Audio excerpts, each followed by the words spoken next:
Hello everyone, my name is Hunter555, you can call me Hunter. Welcome to Monday evening, if you're in the UK. If you're not in the UK, I'm so sorry. Do you have a spare room so I can move away? And with that cheery note, say hello Scotsman. Hello, Scotsman. That joke was not funny when Dirt was young.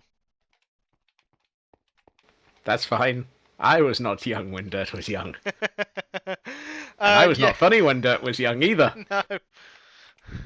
I'm sure. Yes, as Screwy has kindly said, welcome to a large, dark, cold hole. Or as I call it, home. Well, actually, no, this is Screwy's. I have groupies.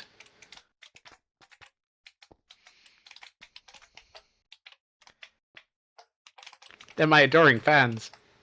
Well, there's certainly something fans, judging from the noise they're making. Okay, no, I'm not going to use the M word. Yeah, please don't. Actually, no, I don't mind. Why am I saying please don't? I don't care. Yes, we are currently in Screwy's big hole. This is Screwy's big dig that his current project, I say current project, his project on Infinity Cove. It's so big, I can't actually render, I can't render all the sides at once. I don't know how long he's been doing it for. A while. I don't know how deep he's planning on going. Far, I believe.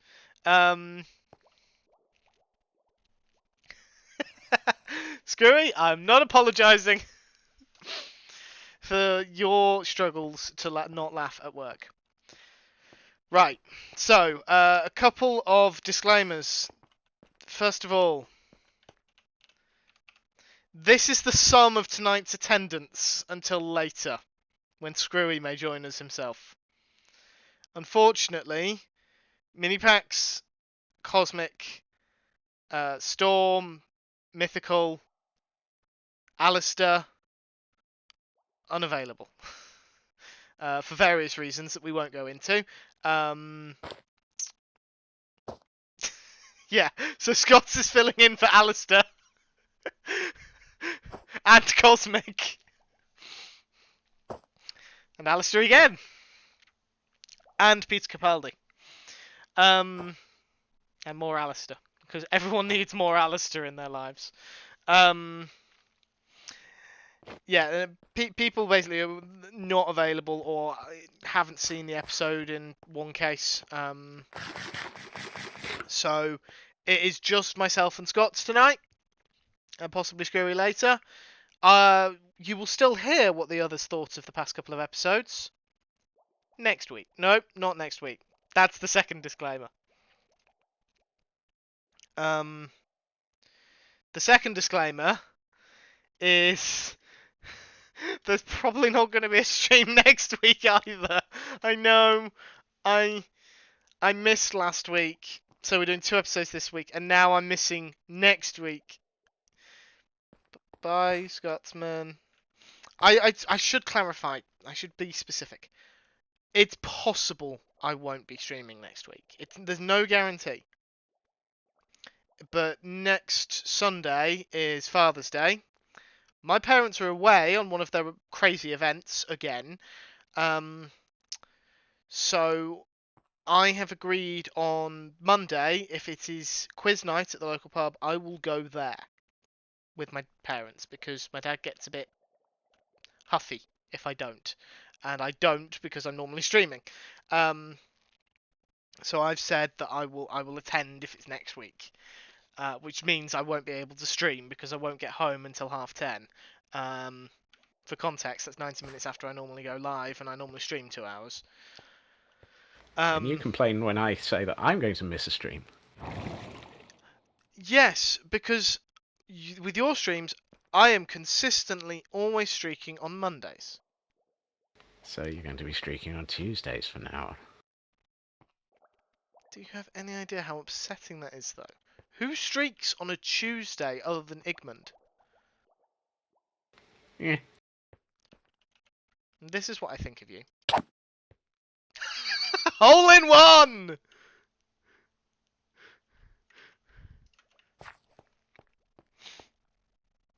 Just wait for Scots to come back up.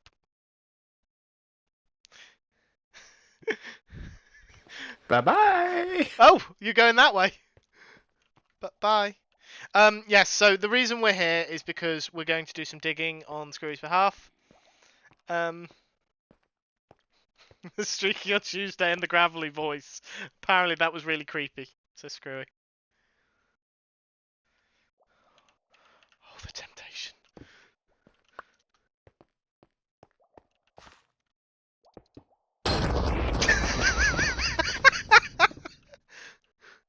Wow.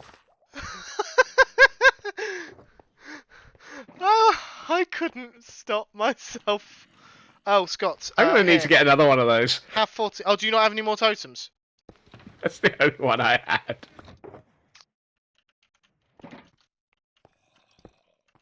Oh, hold on. There you go. Now, those are Screwy's shulker boxes. I have no idea if he's expecting them back. That's fine. I can hand them back. But the items have to go in the hole in item form. The shulker boxes are just in case you want to keep something. Remember, Screwy can't see what you see. I mean, you just have to come over here and throw the stuff down this hole, and it ends up in the storage system. Yes. How many rockets have you brought? Oh. Have fun. I seem to have run out of rockets. Screwy, where do we start from? I know we had this conversation on Saturday, but I don't remember. I do apologise. Yes, so we're going to be talking about 2 episodes of Doctor Who tonight. We're going to be talking about... Contain yourself. We're going to be talking about Dot and Bubble, episode 5, and Rogue, episode 6. I might need to throw myself down this hole again. Spare rockets and food in the purple shulker right next to the glass pillar. And that's also where the Silk Touch pickaxes are. Yeah, grabbed one of the Silk Touch pickaxes. Thank you. I'll be returning that in a slightly more decrepit state than I already am. Just repair it from the slimes. Yeah, true. Start in the north and work my way east-west. Oh, I get it.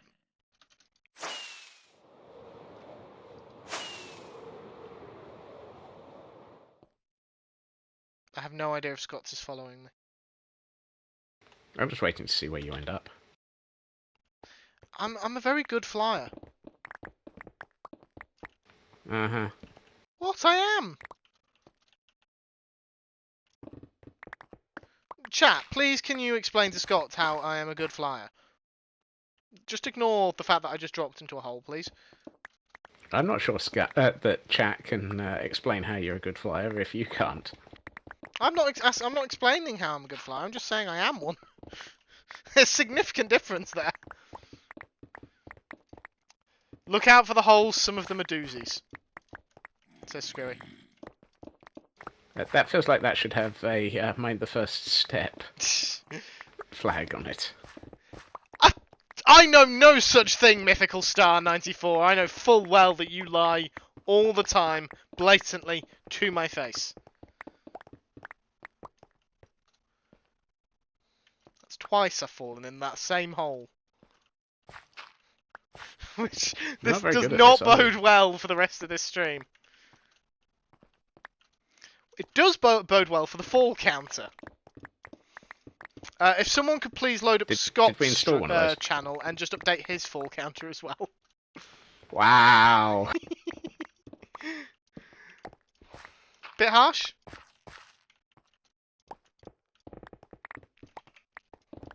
Right, so, first of all... Possibly accurate. On a rating of 5, 1 to 5, how would you rate Dot and Bubble? -2. Yeah, Scots was not impressed with Dot and Bubble. As it is, I'm not giving it anything higher than a 3. Elfcon's immediately dropped into lurk the moment I've asked you that question. Yeah, from this point on there will be spoilers. for the next 2 episodes. We will hold off on spoilers for Rogue until we've talked about Dot and Bubble. So if people want to listen about Dot and Bubble but not Rogue, then I will warn you before we move on. So, given we don't need to go around a full circle of people, we can go straight back to you, Scots. Why -2? As an episode, it kind of set itself up for too many things, and it didn't really land them. Care to elaborate? It felt like it was trying to be a social commentary on quite a lot of things, and as a result, it was a social commentary on too many things at once.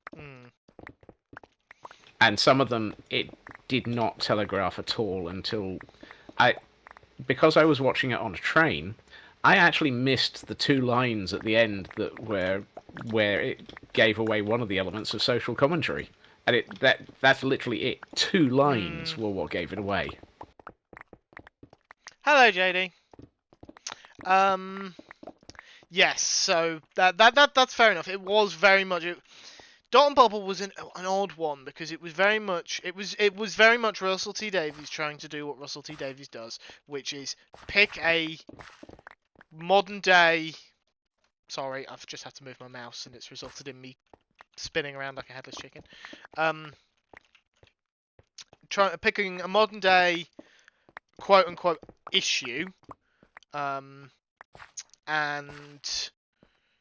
ramping it up to 11 to demonstrate the downsides of it. He's done it several times previously, most notably in the Christopher Eccleston episode Bad Wolf, where he talks about basically daytime TV, by doing cranked up to 11 versions of Big Brother, What Not to Wear, and The Weakest Link, which in fairness isn't a daytime TV show, but the point still stands. But in this case, he was the main focus of the episode appeared to be social media and our obsession with it. TikTok culture and that sort of thing. Well, I'm going to get to that, Cosmic. I'm going to get to that. We may need to rework this digging system. Because currently we keep crashing into each other. Well, I'll go in one direction, you go in the other then. It's just I keep seeming to get to the end.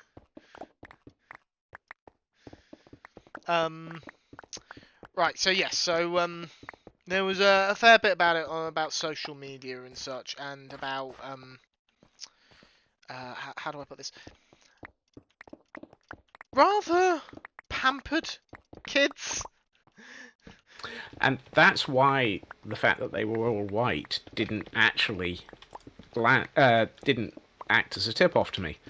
I honestly thought it was they're all rich multi-billionaire kids, which, yes, that tends to be naturally white, unfortunately. Yeah, I think... So, when I read up a bit on the episode after the fact, it was like talks about how the minority races tended to pick up on the racial aspect, racial tones of the episode. For those that don't know, for those that haven't seen me with my webcam enabled, I am white. I am white. I have no non-British. I have very vague Canadian heritage, but only in that my great-grandfather was a Canadian soldier. That is the extent of my non-white British heritage. I don't say that because it's better or worse. It's simply to explain this is the lens I am viewing things like Doctor Who through. I am viewing it through the lens of me. Which will not be the same lens as anyone of another minority that I am not in. And that's pretty much the same sort of lens for me. In fact, I have fewer minorities that I'm in, So I tend to pick up on that even less, Yeah. simply because my upbringing means that I am very, very incapable of spotting it sometimes, which is very bad of me. As much as well, the thing is, you're aware of it. You're aware of the fact that you're, which is more than so can be said for some people. Interestingly, as Cosmic said, I didn't take it as a commentary on commentary on social media at all. It made me take a look at myself and my own unconscious bias. I will allow Cosmic to elaborate on that if they would like to.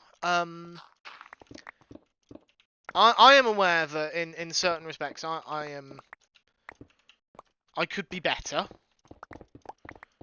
I like to think that I do well in regards to not discriminating against people for being X category, whether that be race, sex, gender, orientation, anything. I like to think that I do quite well at that, but I'm aware that I probably have underlying biases that I don't really think about because, well, they're unconscious biases. That's kind of the point. They're unconscious.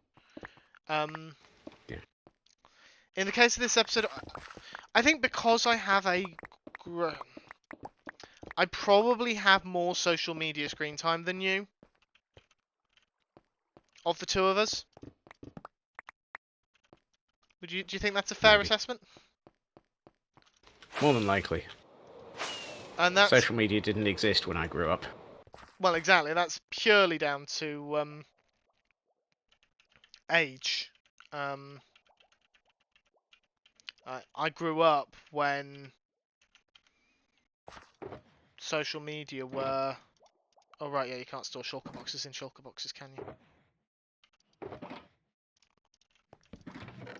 Problem solved.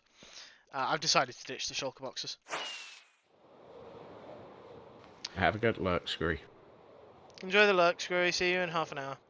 Try my best to be as inclusive as possible, take on board other points of view. I did not notice the whole they were all white apart from the Doctor until days afterwards. I picked up on it the following, so I picked up on it on Saturday daytime, but only because that's when I started reading about the episode and someone had said I would not have registered it otherwise, because although I do not live in a I can walk down the village I live in. I can walk down the main road and I will not see someone who is not white. I might, but it's not very likely. But if I go into the local town, which is only 15 minutes drive and is somewhere I'm fairly regularly, I will see people from all walks of life. But that being said, I'm not in that town every day. I'm in my village every day. The fact that I see white people pretty much exclusively on some days does mean that I don't view anything as odd when I then see a space town of only white people. But that I chalked up more to just the nature of my surroundings rather than necessarily any personal biases, if that makes sense. That's entirely up to you, Mythical. Hello, True Purple. Welcome on in.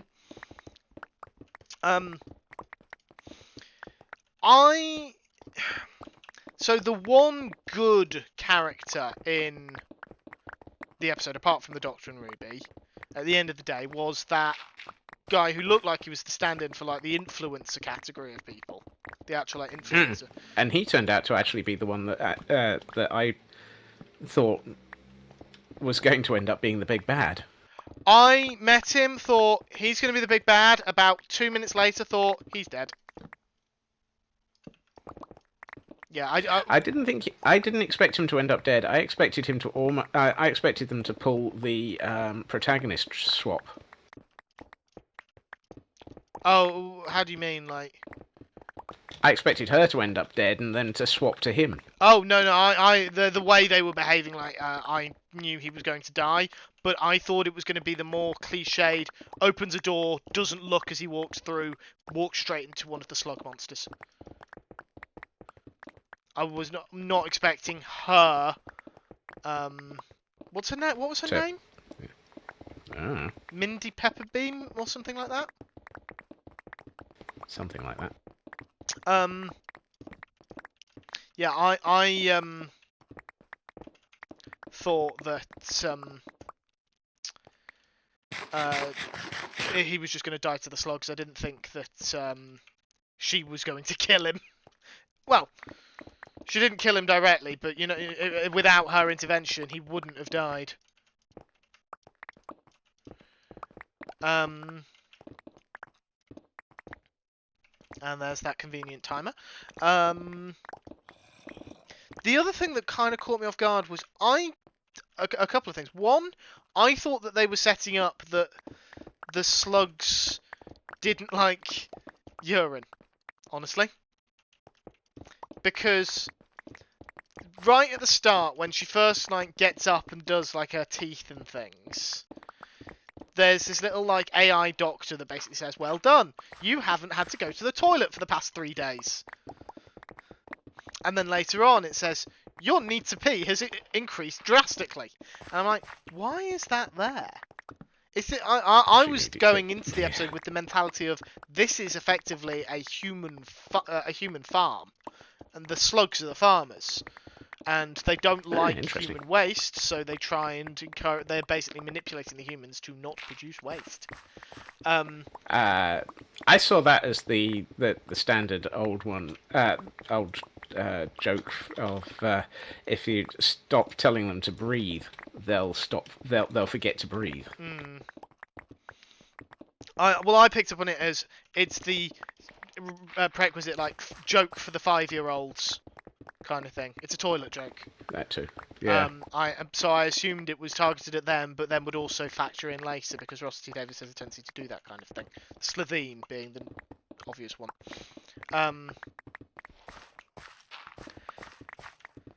And then we discover that the slugs have already wiped out the home world. So I thought, okay, alien invasion or alien enslavement gone wrong. And then we find out it's actually the dots just crossing them off a list. Like a teacher marking off a register. And that's all it was. Now, I generally don't have an issue with like AI going rogue. But I like it when when the AI is a little more personable. Not even necessarily likable. But yeah, this AI didn't have any particular sort of reason. There was nothing defining the dot. No. Absolutely nothing. Except it wanted them dead. And even then, I turned around mentally and went, wait, this thing has unlimited sort of gravitonic power and so forth, and it's creating slugs to murder them and not just crushing them to death? I assumed it was doing things in an logical and I could forgive the list because logical and efficient way. That was like it was doing it in a logical way. In like a machine would do it in a logical way. It wouldn't just randomly pick people off. It would do it in a logical way. So the fact that it was killing them alphabetically based on surname made made complete sense. The fact that it bothered to create these slugs didn't make sense. Like, it had the power to kill them itself. Why wouldn't the dot just do that? Cosmic wants to be clear that they're not calling out anyone here in any way, shape, or form. Just saying that I found this episode a really interesting commentary on racism, how people can become desensitized to race issues, how misinformation can spread. People tend not to listen to those who make sense. Just made me check my privilege a little. Yes, and I'd be inclined to agree with your text message there, Scotsman. I don't know if you want to say it out loud just for the benefit of... Yeah. It basically, if that was the goal, it got it across so badly that I missed it. It... I mean, I am absolutely not in any way, shape, or form. I don't have a problem with it trying to actually make that sort of topic or calling it out. But if it fails to actually do that, then that, in its own right, is where it's got the problem. Yeah, it had a message. It was very... By the end of the episode, if you caught the entire episode, you didn't miss any of it because you were on a train. And if you picked up on that last bit and understood what the message was, then okay, you can pick up on the message. But if the message is completely going over your head, the message hasn't been portrayed very clearly. There's a very fine line between hitting you over the head with it and making it so vague as to be Missed. Wait, so this episode has the Doctor and the Doc. No, it's dot, not doc. DOT. I've just put that in in-game chat as though you guys are able to read that more clearly than...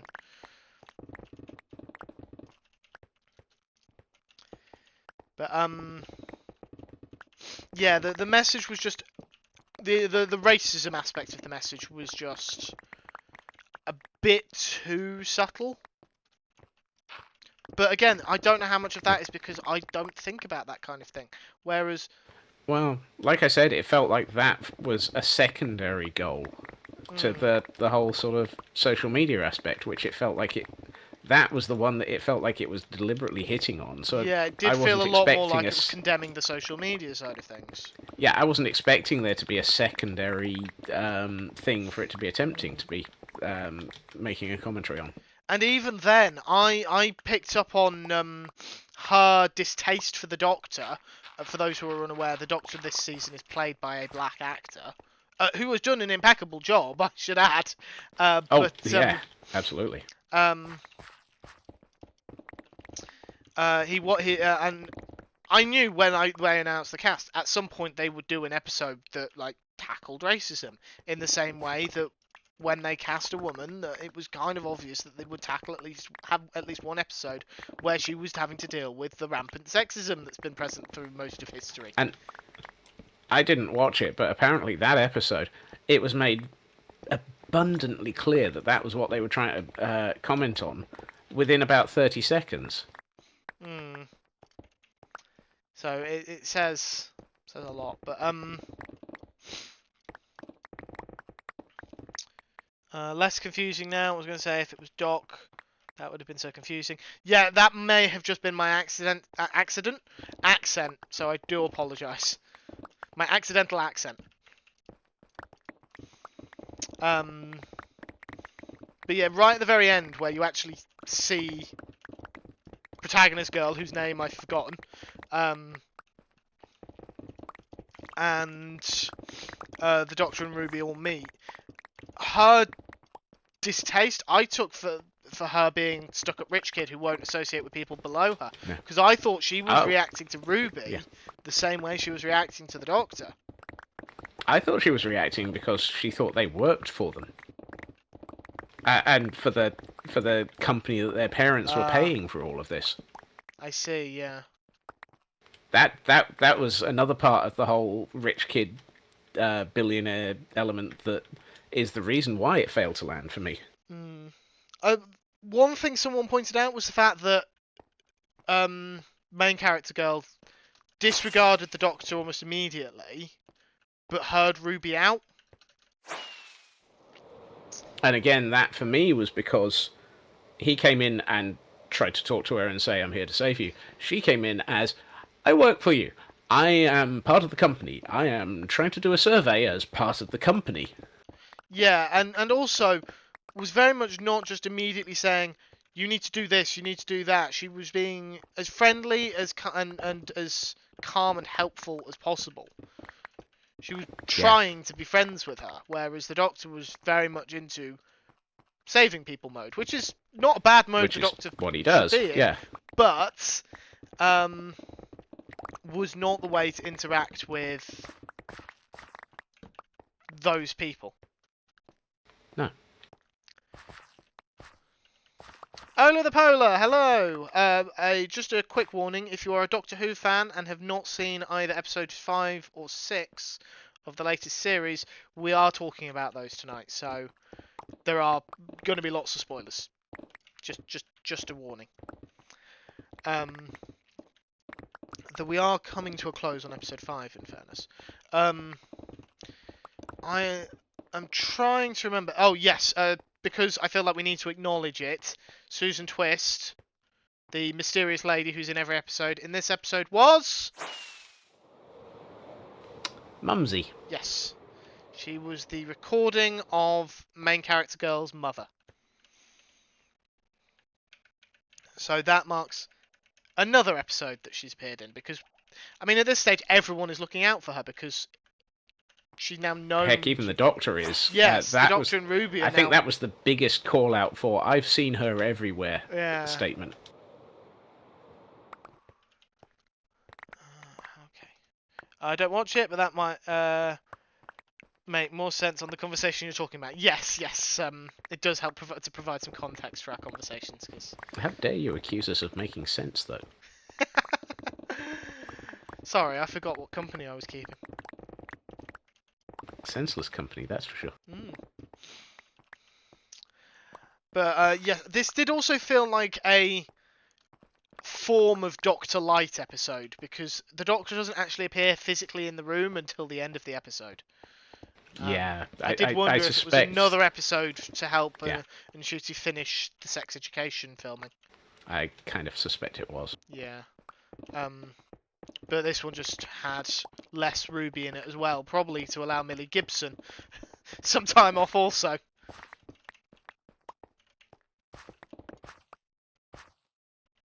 Yes, no, this is not. We're not talking about a real Doctor. We are not talking about a real Doctor. So yeah, overall, not a great episode. Not one I'd use to introduce people to the show. Not one I would, honestly, if I was to do a rewatch of like this series, one I'd be willing to skip. Yeah, it was forgettable. It didn't have any major character development for the Doctor and Ruby until like the last couple of minutes, where the Doctor's just basically coming to terms with the fact that he can't save people who won't be saved. No matter how much he begs and pleads with them. And that's the thing, he realises that they refuse to associate with him. He realises why, but he's still begging them to let him save them, because he knows they will not survive. I'll turn around here and... This is about the halfway mark.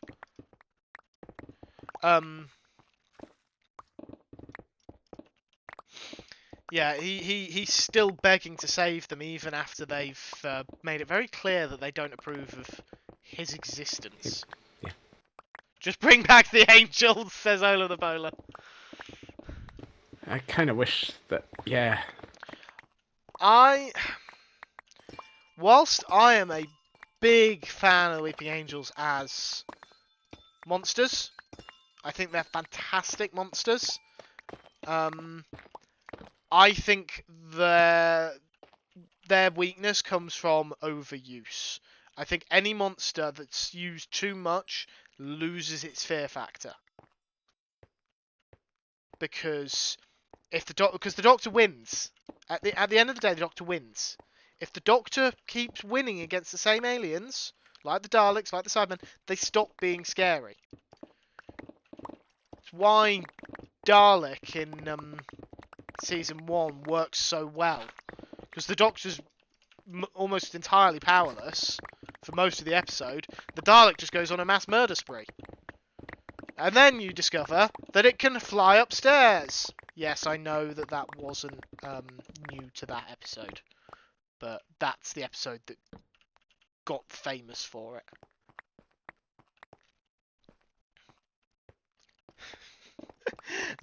I looked away from chat for like 2 minutes. Thank you, Cosmic. I love my mods. You're awesome, Cosmic. I don't know if I've ever told people, but I love my mods. Could not do this without them. So yeah, it was overall it wasn't a scary episode. There were tense moments, like when she's trying to walk through like the four of them without the arrows. But apart from that, all seasons have their flops of episodes. I mean, and I won't even do Blink and Midnight and Turn Left. The disservice of saying it's often the episodes without the Doctor and or companion, or even 73 Yards didn't have the Doctor for most of it, and it did amazingly well. Oh god, yeah, that one worked great. Yeah, but this episode just, I don't know what it was, but it just did not hit the mark. As I say, I think honestly it was the fact that it didn't seem to know what it was trying to draw attention to. And as a result, the message was fuzzy. Yeah. But, I mean, if we go from Christopher Eccleston, and go through like each series in turn, I'm sure we can name at least one weak episode from each series. Oh yeah. I am now having to think back to season 1 and not look at it through nostalgia vision. I mean, Rigged. what? Oh, yes, it was caught by it was caught by the streamer's partner. Of course, it was rigged. Let's see. Rose, End of the World, Unquiet Dead, Aliens of London, World War III, Dalek. What comes after Dalek? Oh, there's the week episode. The Long Game. Oh lord. I had to run through the list of episodes. That episode is so forgettable, I forgot it was there. Which is a pity, because it basically... The only redeeming quality of that episode is Simon Pegg hamming it up as the editor. It's the only part of that episode that's really redeeming. But that's another episode of Russell T Davies taking a thing to turn up to 11 and make social commentary on. Then in season 2, I mean, Love and Monsters. Do I need to say more? That wasn't a rhetorical question. Do I need to say more? No worries, Ola. Thank you for stopping by. We have lost Scots. No, I just literally don't know what to say. Fear has not great either. But I'd argue it's better than Love and Monsters. I think most people would argue it's better than Love and Monsters, in fairness. And then season 3, week episode of season 3 would be Lazarus Experiment isn't great. What else is in season 3? Shakespeare Code's fantastic. Gridlock's not bad. What else is there? The Dalek two-parter is definitely one of the weaker Dalek stories, but... Oh, that's the missing planet whole section, isn't it? No, that's the next season. Is it? Yes. Season 3 with Martha is the Master season. Harold Saxon. Oh, goodness.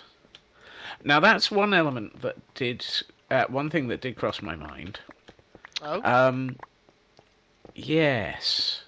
The music at the very end of the Dot and Bubble Did it reuse some of the elements of the music from when they were thrust forward in time to the end of the universe?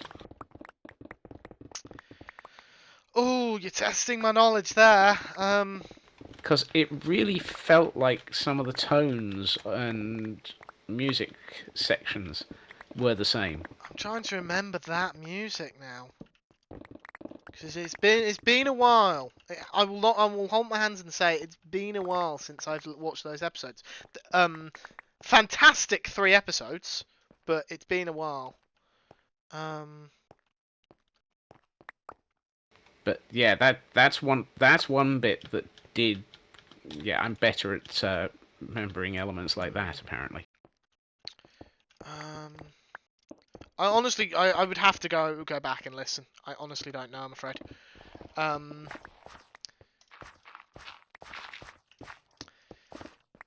So season 3, in fairness, didn't have any as weak episodes. It's got a lot. I'd say season 3 is definitely one of the stronger seasons. And it's got season 3 has some absolutely amazing stories in it. The Master 3-parter is fantastic. Smith and Jones as an opener is fantastic. Shakespeare Code has some cheesy moments, but it's still very good. Gridlock is a great wrap-up for the Face of Bows trilogy. Dalek episodes are a little weaker. 42 stands. 42 certainly stands. It's decidedly... I'd say I'd rate it decidedly a 4 if I had to give it a score. Because it's an unusual episode. Family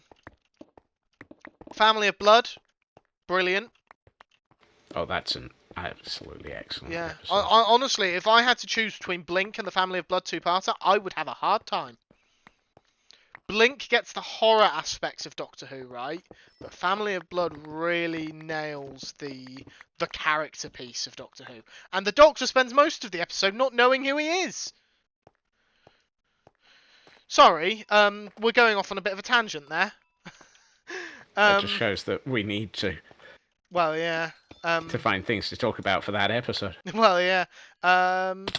Week episode in season 4, which is the season with Tennant and Tate.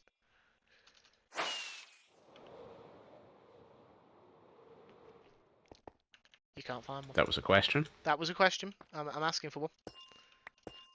I want you to name one I want you to name what you think is the weakest episode in that series. That's the thing. I can't remember the specifics. Like Okay. that. Would you like me to recite them to you? Names aren't going to need much, but So Partners in Crime. The thing is, the intro episodes are generally very good. Generally. Partners in Crime is good. Fires of Pompeii. Very emotional episode. very necessary as well. Yes, very much so. Planet of the Ood. Definitely not, of those 3 that we've just talked about, definitely the weakest of the 3, but still a fantastic episode. That was necessary for setting up some of the Dr. Donner stuff. Though. It was as well. It was a necessary episode, but the thing is, just because an episode is necessary for the overarching plot does not make it a bad episode. No, what I meant was doesn't necessarily make it a good episode either. Well, because it's necessary plot, it doesn't make it a good episode. Yeah. No, I know, but I really like Ood Sigma as a character. Hardly any lines, and yet I still really like him as a character. Sometimes that can be the best part of a character. True. A character that can come across as a good character without needing to fall back on vocal or voice elements is often a very, very strong character. Yeah. This is very true. And if it can be acted to do that and cover for it, then it's even better. And it did manage that. Yeah. Episode 4... Let me think for a second. Episode 4 would be the first half of the Sontaran 2-parter, which sees the return of Martha. which very good two-parter.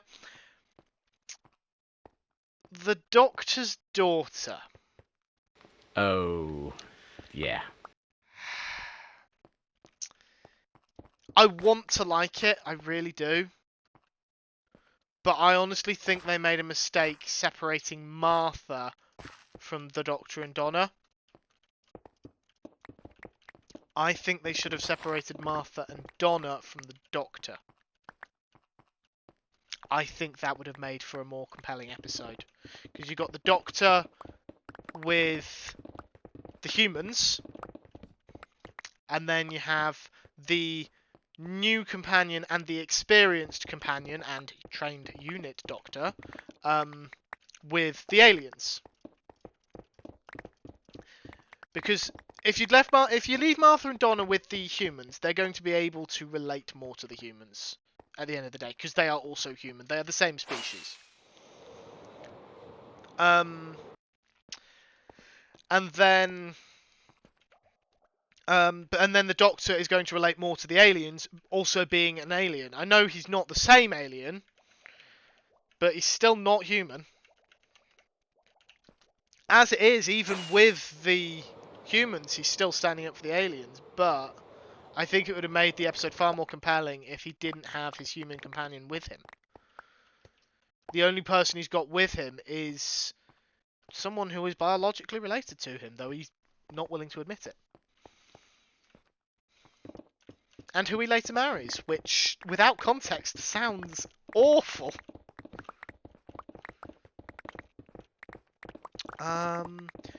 Wait, he married her?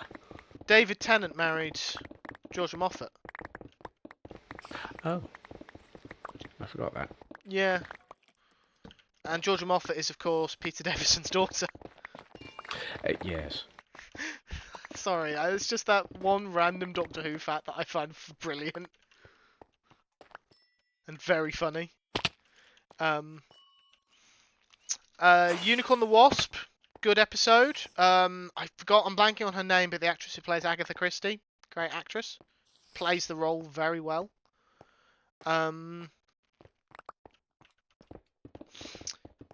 Then after the Agatha Christie episode, I feel like I've missed an episode. Oh, that's bugging me. That's bugging me now. Because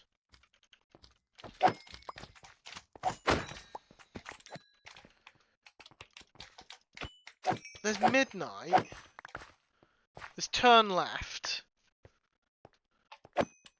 Which was a very good episode. Yeah, Midnight and Turn Left, both very good.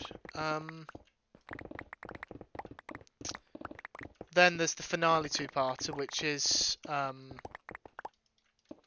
I'm always hesitant to say it's very good because I don't know how much of it is nostalgia. Because it was basically like Doctor Who's Endgame at the time. For the longest time, that was Avengers Endgame for Doctor Who. So I'm hesitant to get too fanboy over it.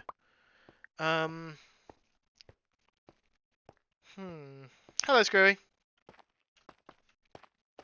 Helps when I unmute myself. Yeah, that does help. Whee! I should warn you, Screwy, I'm about to go on my break. So very, very quickly, latest episode, Dot and Bubble, out of 5. Oh, out of 5. We're not even giving it 10? That's okay. We're not getting anywhere close to 10. Extremely poor, with the exception of like the last 2 minutes. I think Shudi's performance and his indignation was phenomenal. I think just about everything else, as I've been listening in the rest of your conversation, I agree with mostly that one, the social commentary aspect has been done, and kind of by this point done to death. The social media portion, I should say. You know, it was just kind of obvious. The Venus fly slugs had no explanation as to their existence that I can understand. You know, they just were there. The explanation I got was that they were created by the Dots, but it was very offhand. Yeah. Why? Yeah. Why create that? Yeah. Why that? Why were they doing it? Why were they getting outside of being spoiled rich kids? Why take why destroy the the home Well, world? they And took it out the was homeworld. it was just poorly explained, I could say. The racism at the end was almost too. There are some more clues earlier in the episode when when the doctor first shows up, red flag that gets up. Like I bumped on that he was like literally flagged with red and unsolicited something or another. But they had like a phrase around him. I forget what it was, but Unsolicited it was not. request. Yeah. Yes, yeah, whatever that was. That I bumped on that, but then it just kind of got back to spoiled rich girl when Ruby was around because he was never flagged red again. So kind of her eye rolling was again seemed to more fit with the spoiled rich girl thing, and when it becomes so blatantly obvious at the end, again, performance was phenomenal in that, probably relatively personal, I would have to, but it didn't become immediately obvious that you had missed those clues earlier. Like you really had to go back. I had to go back and watch and think to find those clues. They were almost too subtle. And I again, I say that from a point of privilege, as you two have mentioned as well. I am a 50-year-old, almost 50-year-old white man raised in suburbia with two college-educated parents who paid for my own college education. I get that I'm the one who makes those mistakes unintentionally, as unintentional as they are. But it was almost like in this sort of thing, clues have to be a little less subtle, so then you're like, oh, whoops, I missed that. Not like, oh, I have to go back specifically look for them. They needed to be a little easier to see on your first recollection, almost. And again, it just because of that, it felt very tacked on at the end. It very much felt like a second thing going on. Almost like they've been told, no, you need to do something as well as social media. Yeah. Yeah. Why is oh there we go. Because I was pointing straight. Alright. That is my feeling on Dot and Bubble. I need to make my tea. That's absolutely fine. I need to take my break. So, Yes, your tangent was perfect timing for me to get home. yeah. I might have dragged it out a couple of minutes longer by acknowledging I was on a tangent off the episode. Just I briefly. was like, yes, keep it going. I got like 5 minutes. Oh, don't worry. There'll be more tangent because after the break, we're going to talk about both Rogue and the weaker episodes from Matt Smith's era. I feel like that should be the order of the day, discussing some weaker episodes as well, like the weaker episodes historically from series previous, as well as I don't think there's enough to talk about with either episode to fill up a full hour. Honestly. Yeah, probably not. Which is a pity, but you don't always get that. Don't always hit that. True. Right, I will let you go. I will let my ads run. Scots, I will let you Keep digging. keep digging, I guess. Or do whatever you do, Scott. Yeah. Right, wedge myself in this corner. And yeah, I will be back in a few minutes, folks, just after I've let my ads run and had a chance to get away from the screen for a bit. Yeah, see you all in a few minutes.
Slightly later workout, much as I used to.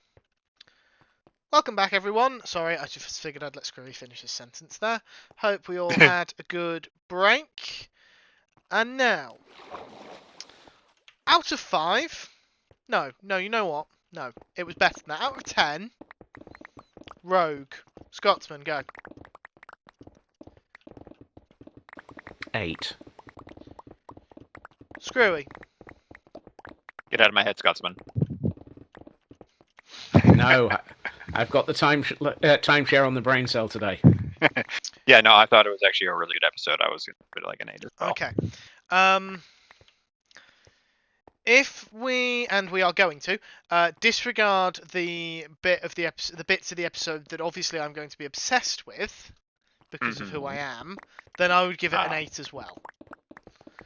If we don't disregard those bits, I'm giving it a 9.9, but that's not a biased. That's not a biased. That's a very biased opinion on specific parts of the episode, which we will get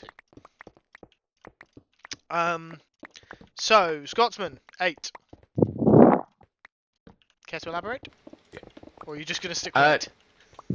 To be honest, I just thought it was a good, well-rounded episode. It was fun. It brought in a new character who might become something, and it had enough hints that possibly they were possibly somebody else. I liked some of the comedy. I liked the interactions. It gave all of the characters a good way of a good opportunity to show themselves, and to act well. And honestly, yeah, it just felt good. Screwy? Basically, really quite the same. I thought it was, a decent episode. The bird people was a kind of whatever feeling form thing was intriguing. But the real strength of it was what I believe you were obsessed with. This is the finally overtly answering a question kind of danced around, and hinted at and innuendoed. But, it really had a very specific growth of Doctor's character in a particular way that we've kind of been led to question the way it's been written. And like Scotsman said, the rogue character himself, I kind of hope, knowing that Millie is not coming back for a second season, hope that that character does become maybe the new companion or kind of recurring Harkness was for a while, that sort of thing. So it was not hard to see the parallels between Rogue, which is the name of one of the characters in the episode, for the benefit of those who haven't seen the episode, and Someone can update the Jack fall counter. Captain Jack Harkness. What was that? Someone can update the fall counter for me. Find one of the good ones, the big ones. Yeah, I found a really good one. I'm down to 1.5 hearts as a result of that. Good job, I gave you that totem. It didn't trigger that, but No, I know, but still, like, much more, and you would have needed it. Yeah, there's a lovely ravine right here. There's a few of those. Like I said, they're doozies. I suppose they do reduce the digging amount. But yes, the parallels were, I think, meant to be as obvious as they were. Yeah. Now, and like I said, they haven't been particularly subtle, but this was a question that was going to get dealt with. Yeah, there was... So, because I'm aware that not everyone in chat will have seen the episode, the Doctor so far has come across as rather ambiguously camp. Well, not camp, he was very camp, but ambiguously whether or not he was just camp or if he was actually gay. Now, obviously there's going to be some people who take issue with that, but there were some people who took issue with the fact that he was black, so... Yeah, the heck with that. And I mean, for me, I'm more than happy to have more representation of that vein, so I was never going to complain. But this episode, there was a lot of flirting to begin with, which I had assumed was going to stay at that level. Forgetting that Russell T Davies wrote, "It's a Sin." Now, I don't know if It's a Sin was available in the States. I suspect it wasn't, given it was a Channel 4 show. I don't think I know the name. No. So It's a Sin is it's a British series, so it's only 6 episodes, set in London in the 1980s. Oh, okay. About queer people. Yep. And Screwy can see where this is going already. It is very much about the AIDS crisis of the 80s. Yep. I couldn't finish it because I found it too distressing. My family did, and informed me that the final episode brought them all to tears. considering that my parents are both straight, if very comfortable is the wrong word. My dad could quite comfortably play an actor who needed to, or play an actor who was required in his role to kiss other men and not be too phased about it. He's not averse to kissing a man if it were to come up, but he's not attracted to men. Does that make sense? Yeah. It's we did when I worked in the theater. There were off Yeah. times, student performances, and I remember one show specifically. Occasionally depending on the show, there would be a straight actor who had to another straight men. But I remember one of these student conversations where the actors stay around and answer kids' questions, that stuff. This guy got asked every time, "How is it you can make it? It's a job. I do this. This is the role, not me, but it's also just a kiss. We're on stage. We're not, getting married. Our characters might be, but we're not."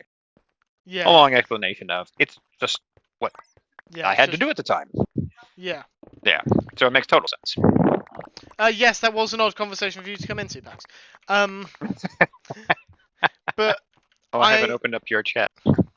I did like the interactions between the Doctor and Rogue. Apart from the reference to D&D, I thought that was a bit... I thought it was magnificent. I love seeing those dice. I loved that. I got very excited at the dice. I thought the dice were brilliant. I was really excited to see the dice, but there was also a small part of me that's just saying, but why are they there? Because clearly that had been something that he had enjoyed. allow me to make a little background noise for you. That is the 200 sets of dice that my wife bought me for a birthday present a couple of years ago. Dice and D&D are a thing, and you always have them on you.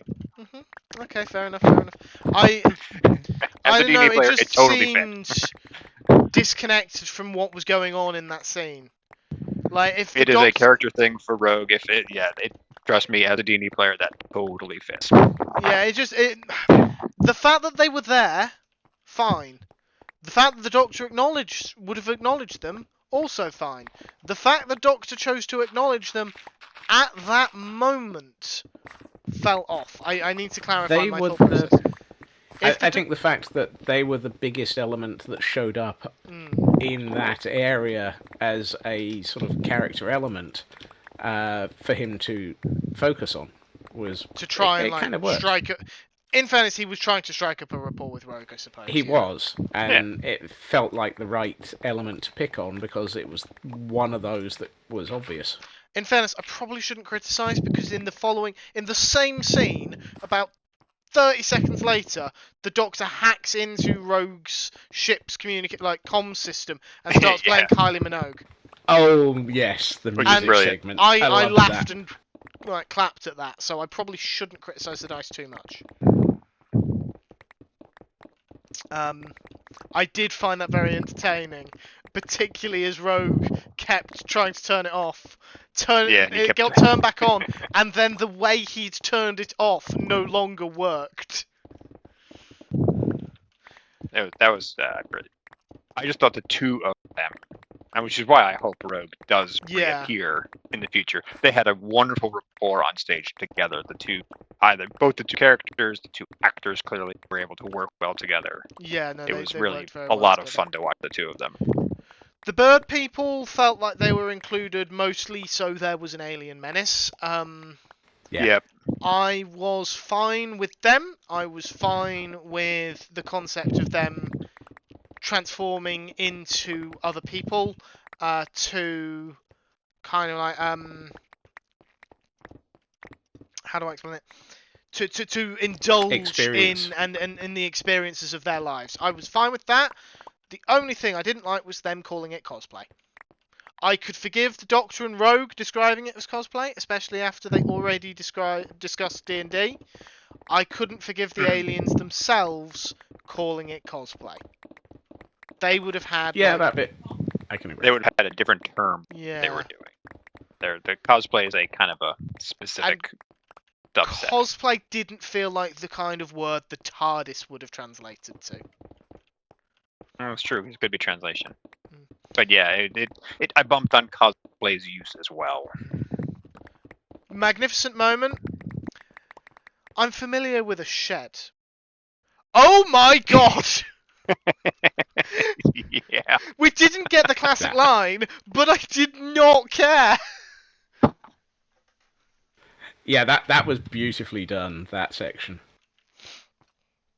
Just like, I love it, when, especially when you've got like two different people and they're well, you've got the Doctor and someone else, and they're comparing spaceships, and of course the Doctor's looks like a blue box, and then they go inside and they're like, "You win." Because how I like good how would they it did be? that with. I We loved heard his him ship, yelling though. from inside. Well, that's the first time I think that's the manner that they've shown it. I thought that was pretty entertaining. Yeah. You just heard him from the outside, and the Doctor smirks. Yeah. Like, yep, there it is. I was very entertained. I do like it when the Doctor is just like, yeah, I know they're gonna do it. Like when he mouths Martha saying it's bigger on the inside as she says it. Mhm. To be honest, I loved Clara inverting of that expectation. Oh yeah. Yes, yeah, Thought it was coming, and then he didn't get it. Yeah, Yeah, and I it's just loved. like Wait a that's a first. yeah. Personally, also a big fan of with the Husbands of River song, where Capaldi gets to do it, Oh yeah. Oh God! and almost yes. does like a look at the camera, fourth wall break, like, oh, this is how it gets done. No, but Yes. but the best Capaldi one, getting to do that was beautiful. Yeah. the best one is Bill. It's a spaceship kitchen. The ship felt very Firefly. Having seen some Firefly, I would have to agree with that. Yep. Yeah. I haven't watched all of Firefly, I'm afraid to say. I'm sorry. Interesting. That's not what I got. What vibe did you get? Stargate. Really?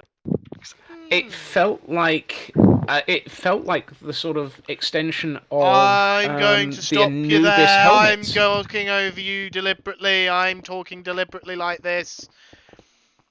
I'm No, talking I'm still episode trying to 1. prevent spoilers. I'm I not have- spoiling. Well, I vaguely heard the word Anubis.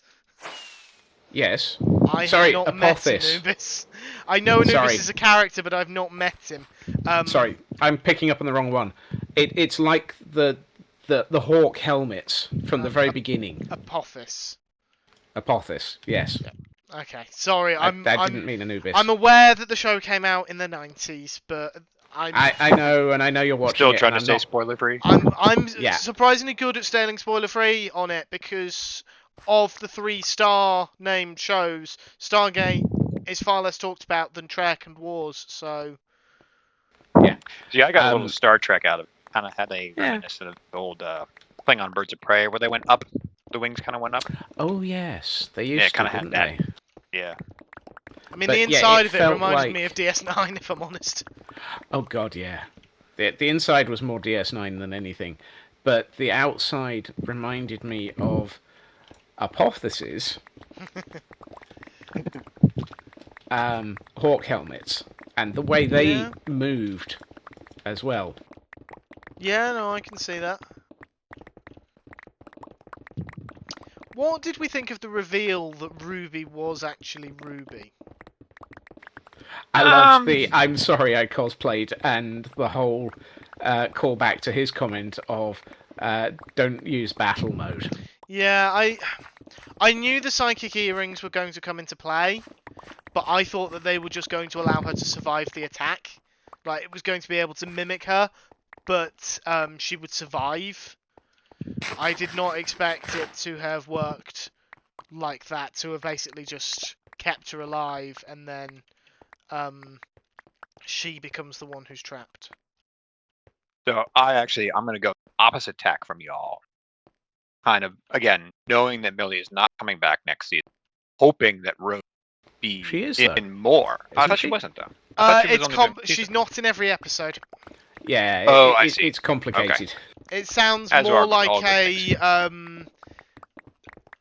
a version of an adaptation of Martha. the season 7A, which was Amy and Rory's last season, Okay. where they were living life on Earth, and the Doctor was coming to pick them up for adventures every now Yep. and again. But this time, rather than the focus being just those moments when he picks his companion up, it's more of a she's going to be in some episodes, but sometimes she's not available. Like something's come up on Earth, so in her normal life, so she can't spare as much as she might want to. She cannot spare the time. Or the way Right. Clara did things in season 8. Like Right, when she yeah, wasn't was always clearly- able to spend as much time as she liked with the Doctor, because although the time machine would allow her to get home shortly after she left, she then still had a needed job. to live her normal life as well. And when would she sleep? So going off of that, so taking my misconception into play, and liking the fact that this rogue character might become a companion, I was like, that's actually not a bad. Like, if she had actually not survived, I would have been okay with it. It would have been all right, because quite often I'm thinking about this afterwards. It's I don't know. We'd have to really go back. I think more companions leave than die. And you've got you've got Clara, who's technically dead, almost, but not I quite mean, dead, that was and lampshaded flying in. around. That was lampshaded He- in the Yeah. Giggle with like the toy maker basically saying companion died, and the Doctor going, she's not actually dead. Right. But here's the thing, and here's why I find that lampshading a little bit hypocritical of Russell T Davies. He has literally 2 episodes prior done that with Donna. Yeah. Like one of the main things about Journey's End was that Donna could not remember the Doctor. Yeah. She was not allowed to remember him, or she would burn up and die. And then there was a safety mechanism revealed in the End of Time, and I could forgive that. But then she remembered, and she did not die, and it just kind of like it does take when the companions stop dying. Yes, I don't want the companions to die, but at the same time, it takes away the risk. Precisely. And if you every once in a while remind people that, like, there are still people, Adric, that's all you got to say. And like, he was a little Yeah. after. Oh, We didn't get. that. Yeah, we didn't get. Yeah.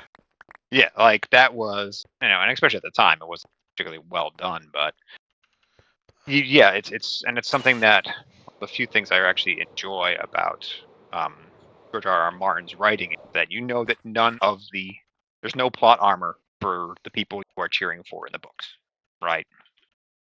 Just because it's the hero does not mean they are not going to get crushed by their opponent. So if there's no stake, if there's no danger, it kind of. I was actually saying this about when I was talking to my friends about Furiosa. It as good as a movie as it was, like the big risk is it was like, okay, when does she lose her arm? Because we know A, she survives the next movie, and B, she doesn't have her of that particular arm. So it's the danger level was like, because we knew she got through it's a it. prequel, If you is it? remind, I Say again? What is this I, Furiosa? I passed it entirely. I didn't realize it was a prequel. I thought it was a sequel.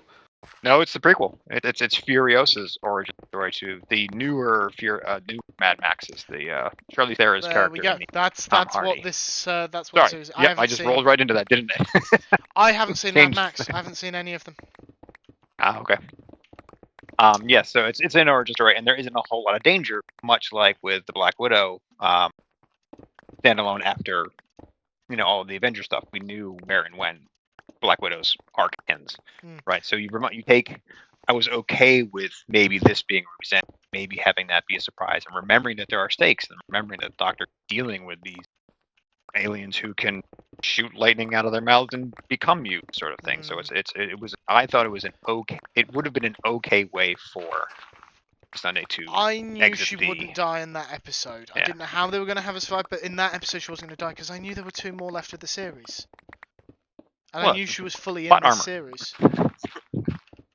But Yeah. I would have been upset because then it would be less likely to dig down and figure out who she is, which is still. I'm assuming the last 2 episodes are gonna heavily lean. At least I hope so, because otherwise, laying this up and are going to be sitting on the table.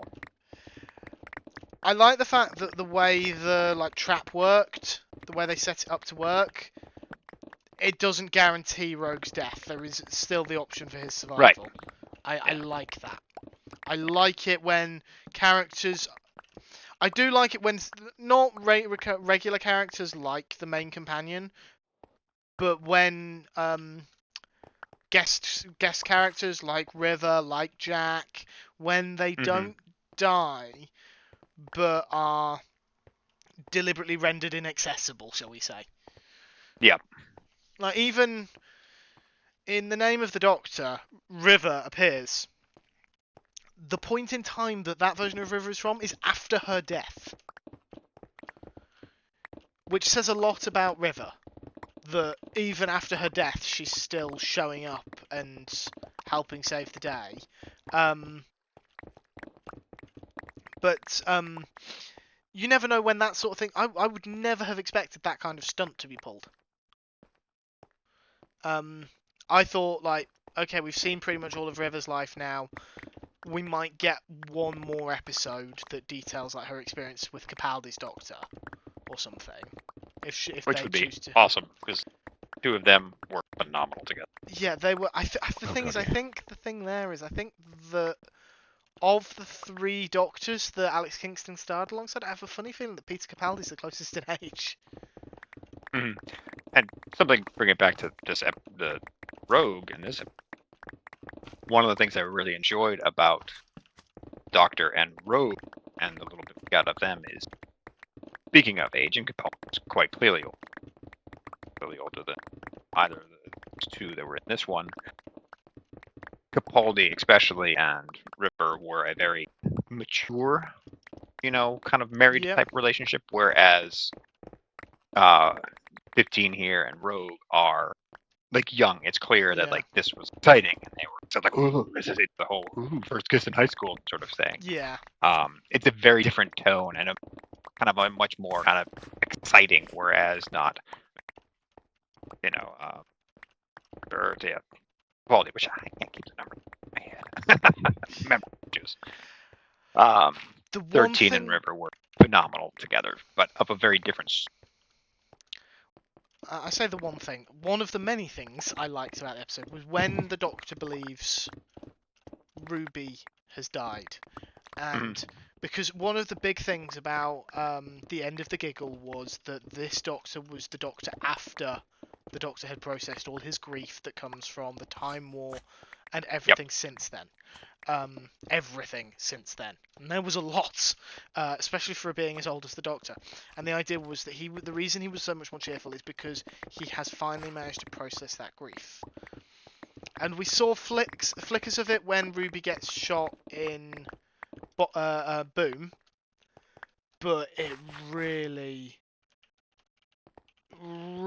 comes out here where he truly believes there is no way he's going to be able to save her at all. And I liked the fact that he looked like he was about to go truly angry again. I thought he was. I honestly could have believed him if he had rashly grabbed Rogue's gun. Yeah. Not then pointed it at them and then broken down when he realised what it was driving him to do. But it would have been very on brand for New Who's version of the Doctor to let their grief get the better of them, so to speak. I could have seen it being Family of Blood, but in a much more visceral manner. Mm-hmm. Yeah, I could absolutely see that as well. Look at the way that spider's jumping.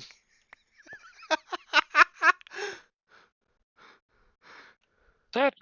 No, I don't have your stream up, so I don't know. That's a very the one over bouncy here behind me. spider. I have no idea what it's doing. But it's even funnier with the movement mod. Oh, poor spider.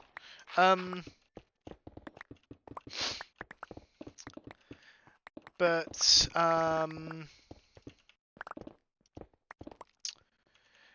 Yeah, like those moments where the Doctor's grief turns into righteous fury, and he gets ready to just remind the universe why they feared him. And that's part of why I was okay with it if it was Ruby dying. It's like Yeah. Shooty as an actor sold it. Oh yeah, no, Oh absolutely. yeah, him going full angry Capaldi Yeah, could be really epic. awesome. There's Yeah, if he really loses it, I'm very curious. I'm actually looking. I almost hope that they give him a scenario / plotline where he does lose it. Yeah. it would Just definitely make because for I think as an actor, Shooty could really, really pull it off. Hmm. I'm definitely gonna have to agree with that. So in the finale of Christopher Eccleston's series, he's got his hands on, like, he's supposedly got his finger on the big red button, so to speak. He's ready to trigger the weapon that will wipe out the Daleks, and it will wipe out all the humans as well. It will wipe out Earth and the Daleks. It's basically a repeat of the Time War situation, but with the humans in place of the Time Lords. The Doctor's adopted home in place of his original home. And the Dalek Emperor challenges him. Are you a coward or a killer? And the Doctor declares himself to be a coward, because he can't bring himself to do it again. And then in season 6, the Doctor wipes out almost the entire 12th Cyber Legion because Amy has been taken. And a lot of people have used those two scenes as an example to say Doctor Who has changed and not for the better. And the thing that I always think when I see that sort of thing circulating is, tell me the Doctor wouldn't have done it if he thought it was how to get Rose back to him. Look me in the eye and say he would not have detonated if he believed that he could have saved Rose by doing it. Because he absolutely would have done, and it's been the same for every Doctor in New Who. They would burn the world to save their friend. Yeah. Without hesitation.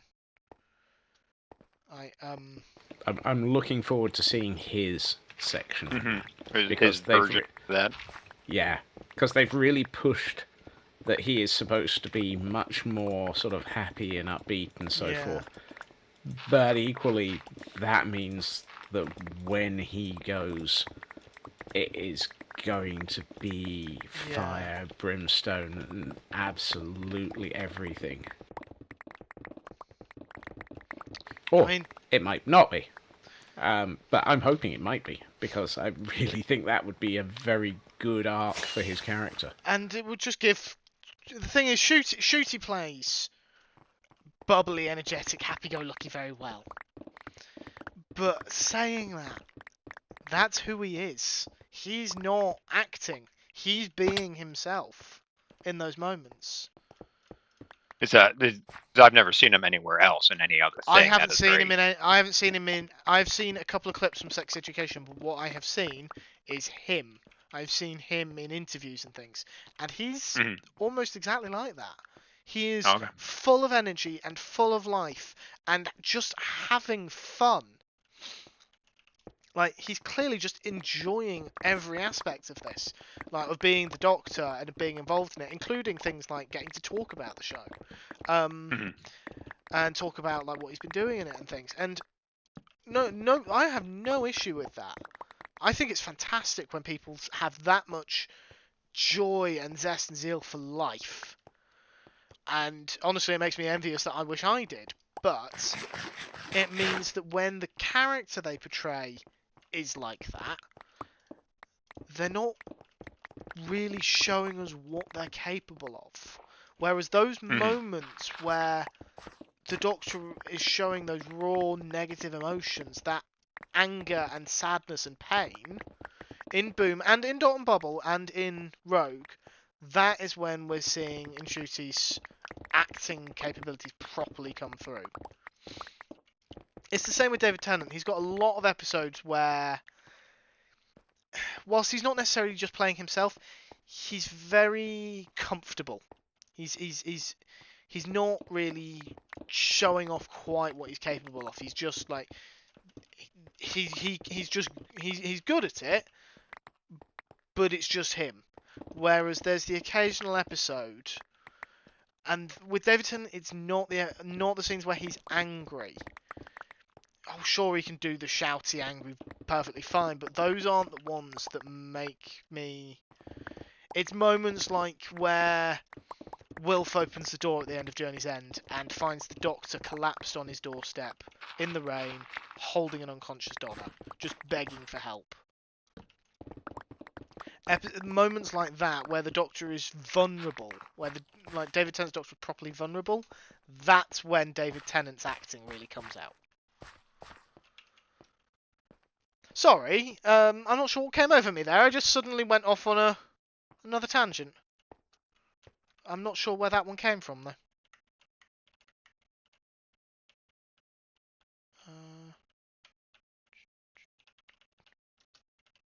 There. Hello, Pixel Eye. Welcome on in. I didn't have any more to add, by the way.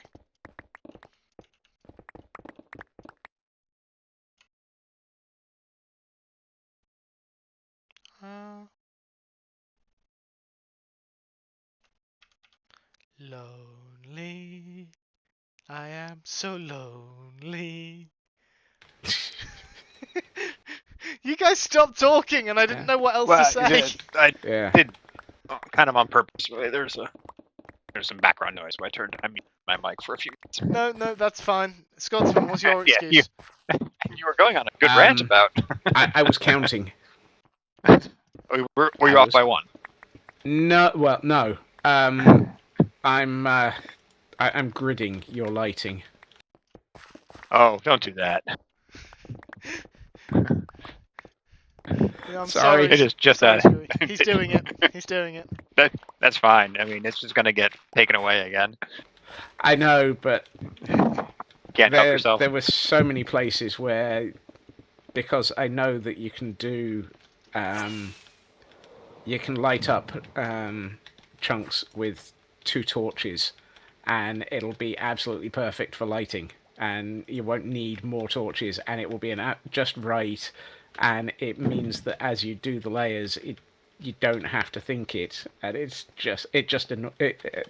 OCD got to me. That's fine.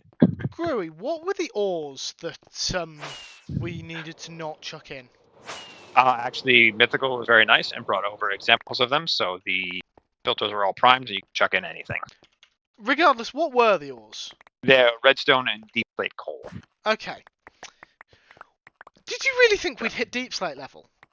No. We're at That was actually Y24. more of it was more of a reminder for me. Okay. Stone, Yeah, redstone, to okay, fair enough. But deep slate coal? Yeah, no. That's more of a reminder to me because I knew that there were these things that, well, like you never know. Someone maybe might want to go like, I'm going to go to the bottom of this cavern and dig around, caving, right? Instead of layer by layer and just back and forthing it. You know, there's a lot of ways to do it. So. In fairness, But, I might, again, it is a I moot might have point. had a spare deep slate coal, or I won't have had a spare stone redstone. Whereas my question was about to be, what happens to something that isn't in your sorting? Does it get burned up? It cycles around for 5 minutes and disappears. Okay. There may have been some slime heads cycling for a while. Oh, that's fine. I have so many slime heads, blocks of slime now. I don't even bother. I basically knock them down to the baby size and just ignore them. Yep. And unless I have to deal with them, I just opened ignore stream them. with a set of groupies. I heard that. It was very funny. Hard not to laugh in, my little cubicle land. Sorry. Hear the squeaky, squeaky, squeaky. Yep. My moist groupies. But yeah, Cosmic's going to hate you when they watch this VOD tomorrow. This bulk system is set up for basically everything that we would dig up. Anything else. The strings, the skeletons, the bones and all that. Yeah, just toss it in and it just care about it. What did we think of the next time trailer? Oh, actually, no. The other thing we haven't acknowledged yet. Susan Twist. This episode was in a painting. Portrait, yes, an interesting twist. Yes, a twist on Susan Twist. That was awful, Screwy, I which know. is why I joined in. I nearly called you Pax. I don't know why. It should be Elkhorn, I expect those terrible jokes from. But regardless. Yes. I was about to say, let's twist again. See, I wasn't around when that song was popular.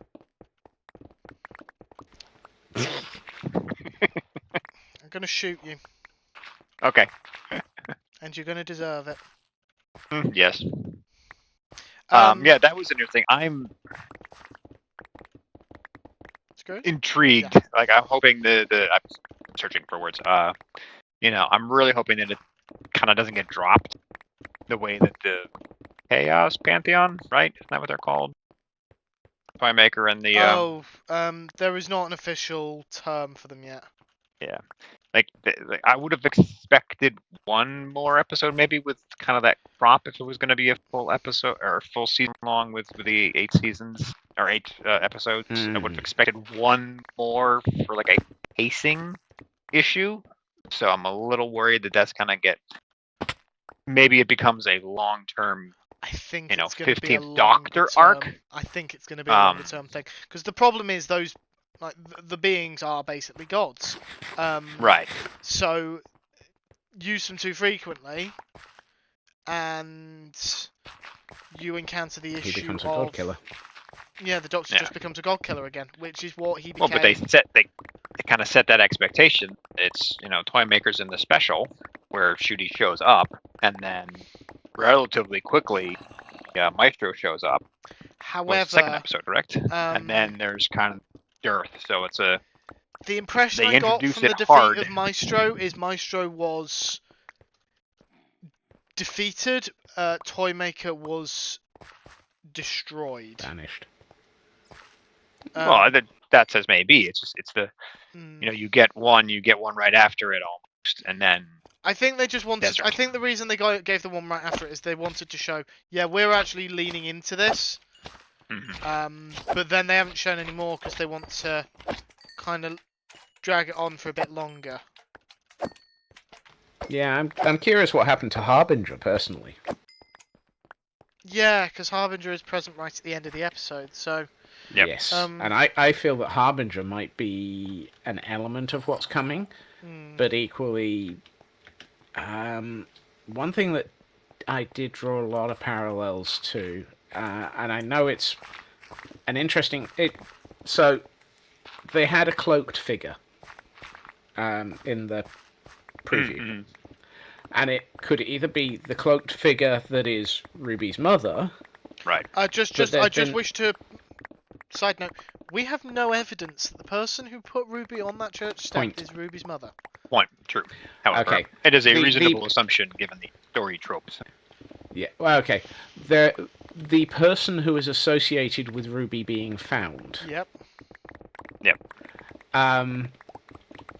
There is another figure in Doctor Who history who goes around cloaked like that. The Trickster.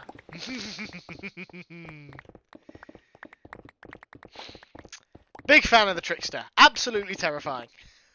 Big fan. Well, And absolutely hasn't been terrifying to seen 7-year-old since- Hunter. Yeah, and hasn't been seen since Sarah Jane. And was meant to Because be I the do big not bad know in the Trickster 7-year-old. very well because I did not watch Sarah Jane. As much as it's funny, which is weird that I didn't watch the Sarah Jane Chronicles because she's the first companion I remember as a child. So the Trickster was to Sarah Jane Smith what the Daleks are to the Doctor. Yeah, I know who they are now Yeah. just from watching this, that, and the other thing. But I am not personally familiar with Yeah. watching because I never watched a single episode of Sarah Jane Chronicles. Although I was I'm gonna have to so correct you. Sarah ecstatic Jane when she- Adventures. sorry. Yes. Sorry, I get really eh. touchy about that kind of thing, as Addy knows. Although I was giddy. I mean, just giddy when she showed up in Tennant's time. I was just off the wall Oh, when that episode yeah, came no, out. my Plus, it had Anthony parents, Stewart Head, my who I parents adore. were the same. My parents grew up on Tom Baker, and they Yeah. reacted a very similar. Like, I had no idea who this woman was who just introduced herself. I did not understand why my parents and why David Tennant's Doctor was reacting that way. I Yeah. figured, well, someone he knows, but like, what's the significance? I knew Doctor Who had been on when my parents were growing up because that's what prompted them to like encourage us to watch it. But I didn't know what the significance of Sarah Jane was. By the time Journey's End rolls around, I have got quite fond of her because she'd appeared in School Reunion by that point, an episode that I am very keen on, and by that point we'd had the first season of the Sarah Jane Adventures, which was I was the target demographic for that. Okay.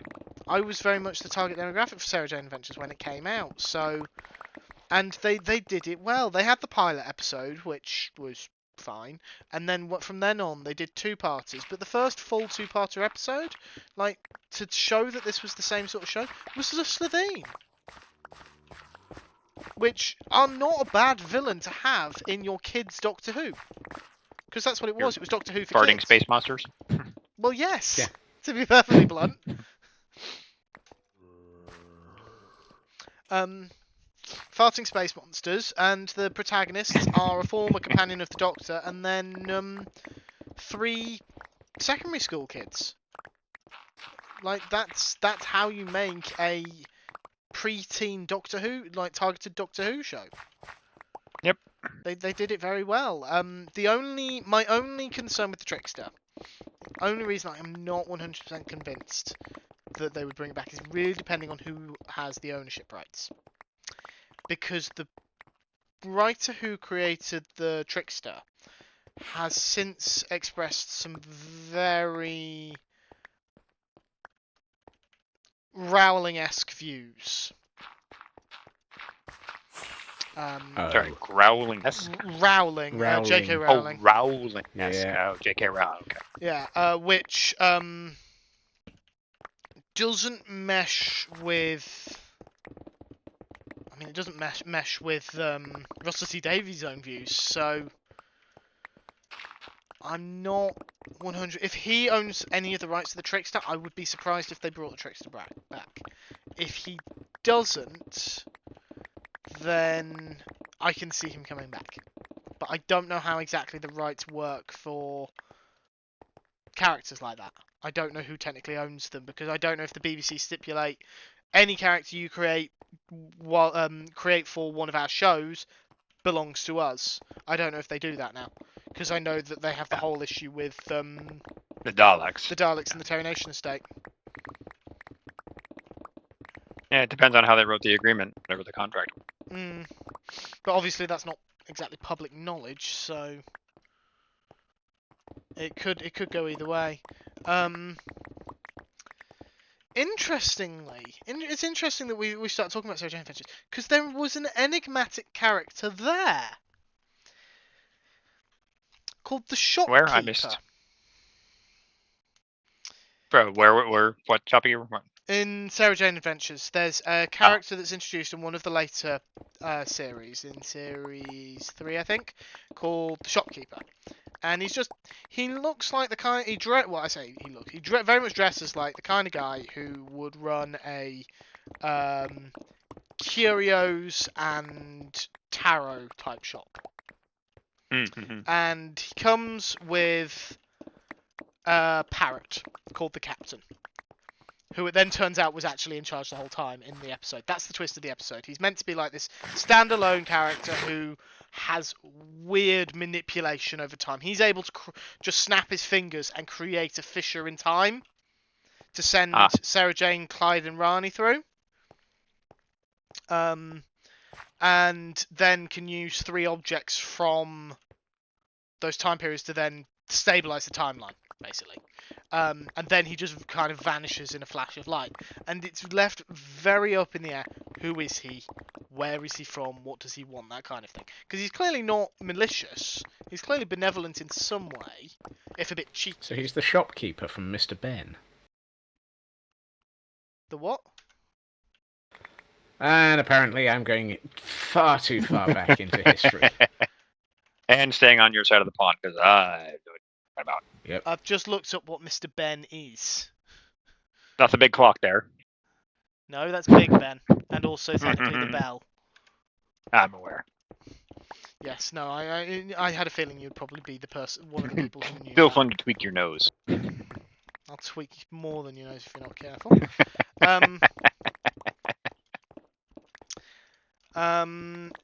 Anyway, yeah. So the shopkeeper. The idea with the shopkeeper. So in the final series of Sarah Jane Adventures, in the first episode, a baby is left on Sarah Jane's doorstep. And at the end of the episode, it is revealed that the shopkeeper left her there. But it's not made very clear why. And it was supposed to be revealed in the finale of that series that the shopkeeper had brought her there as basically part of a wider plan to defeat the trickster, who Sky, the child, was basically a portion of. She was a portion of the trickster's essence to trick Sarah Jane and to trap Sarah Jane. And the finale was going to feature the shopkeeper's return, as well as Jo Jones, formerly Gran, and her grandson, and or possibly great-grandson, I don't remember, and the 11th Doctor. But the episode never got made because, unfortunately, Elizabeth Sladen passed away from cancer before they could film it.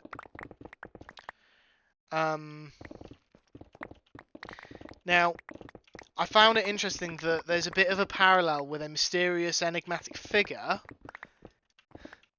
leaving... And a baby. And a baby being left on a doorstep. Now, it's not the shopkeeper because we know... We've seen the weird as it is to say, we've seen the ankles of the person who left Ruby. We've also seen their hand. We know that person was white, whereas I can tell you that the shopkeeper was black.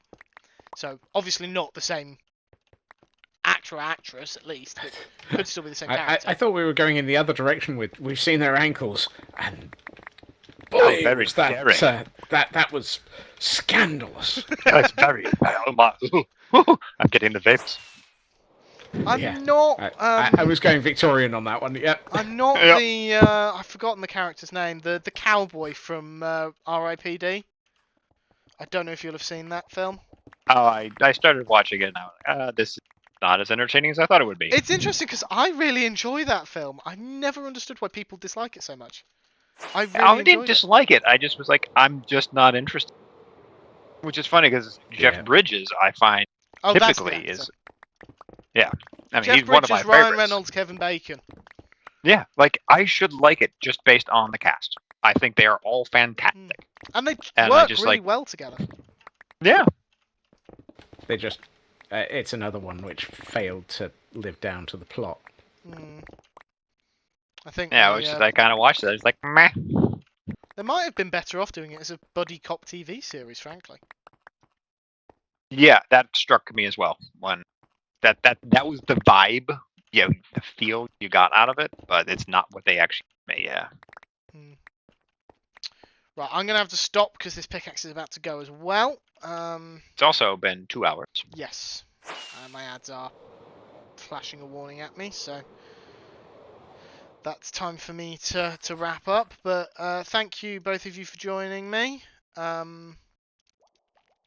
Thank you for playing in my big hole. Phrasing, Screwy, phrasing. To be clear, just put on the After Dark tag. It's okay. This is a message for anyone who was unable to be here tonight. You will get your chance to say your piece at the next stream you can make. You will get the opportunity to talk about your views on the 2 episodes then, as well as any more episodes that have come out. Will they get to play in the hole as well? Everyone is welcome in my hole. Yeah, I'm sure that can be arranged. That. as a reminder, next Monday, I can't guarantee I'll be streaming next Monday. Just purely down to actually doing something nice for my father for a change. Wow.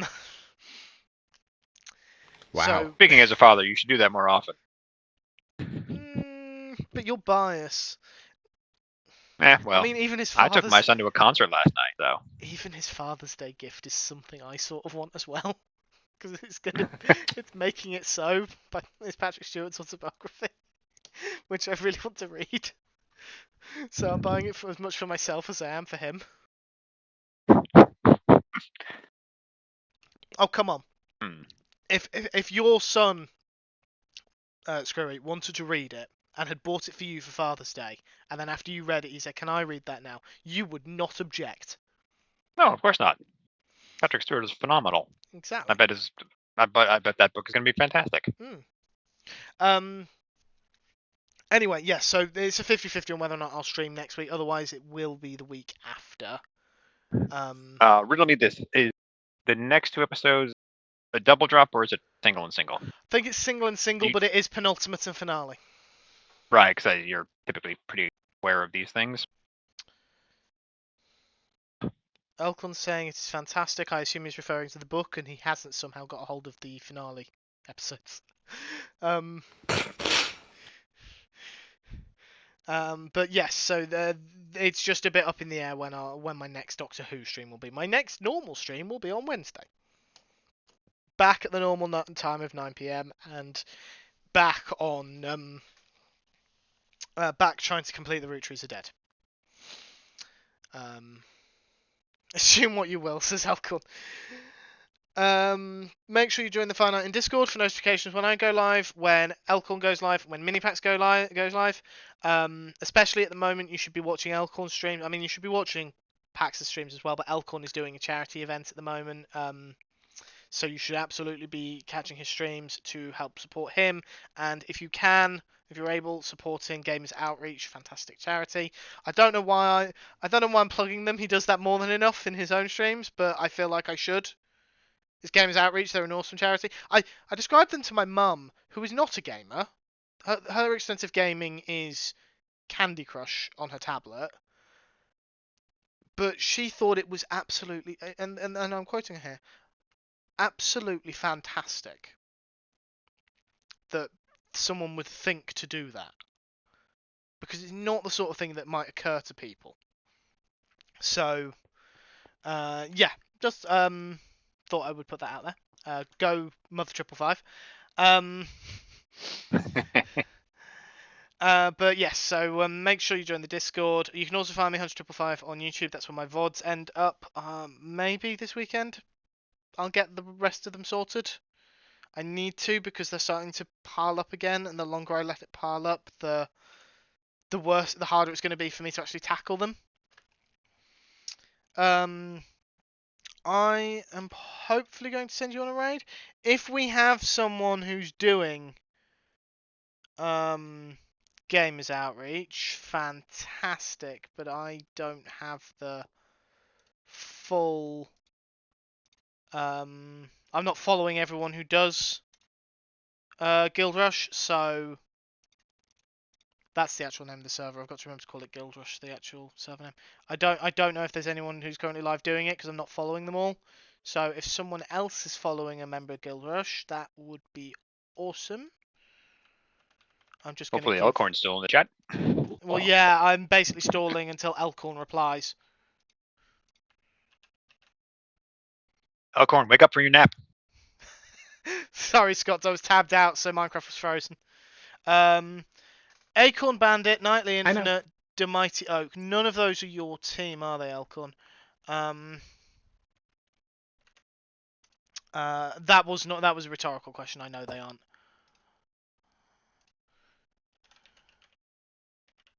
Okay, give me 1 second. I'm just... Oh.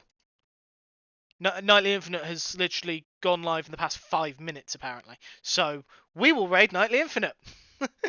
Raid message, #HunterRaid Howling at the Moon.